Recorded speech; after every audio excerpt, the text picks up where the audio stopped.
As Stephanie mentioned, authorities are now identifying 20-year-old Thomas Matthew Crooks as a suspected shooter in the rally attack. Crooks is a native of Bethel Park, Pennsylvania. That's about an hour from where the shooting took place.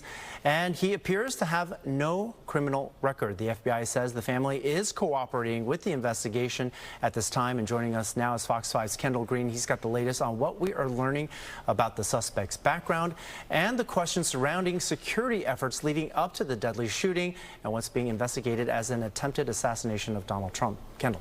Hey, good evening, Arthur. The 20-year-old suspected shooter, Thomas Matthew Crooks, was gunned down by counter-snipers after shooting the former president yesterday. And since that shooting, feds have recovered the AR-style rifle, along with materials used to make a bomb inside of his vehicle near the rally.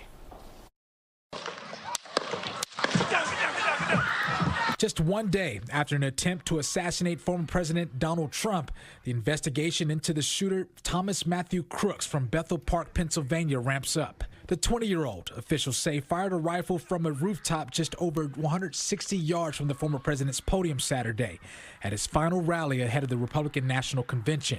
He would sit alone at lunch. I mean, he was just an outcast, and you know how kids are nowadays. Crooks' classmates sharing he'd graduated high school just 2 years ago and was a target of constant bullying, but had no past criminal cases against him as FBI officials try to determine the motive in the shooting.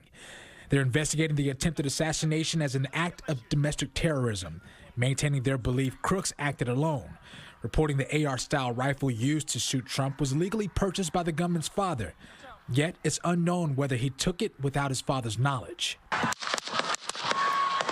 What we saw yesterday, if you dissect the tape, was a textbook response. Paul Eklof, former U.S. Secret Service special agent, praising the swift action of several agents who acted as a body shield to the former president until the threat was neutralized by counter-snipers above ground. But questions among former agents remain. How do we get to a point where a perpetrator shot a former president of the United States? That's the center of a Secret Service hearing set for July 22nd, aimed to get more crucial details from the shooting.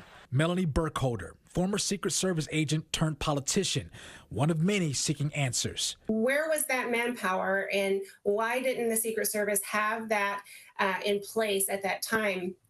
I can only go back to, were there requests made by the campaign, by the Secret Service to have additional resources? Did they go unnoticed? Were they just flat out denied?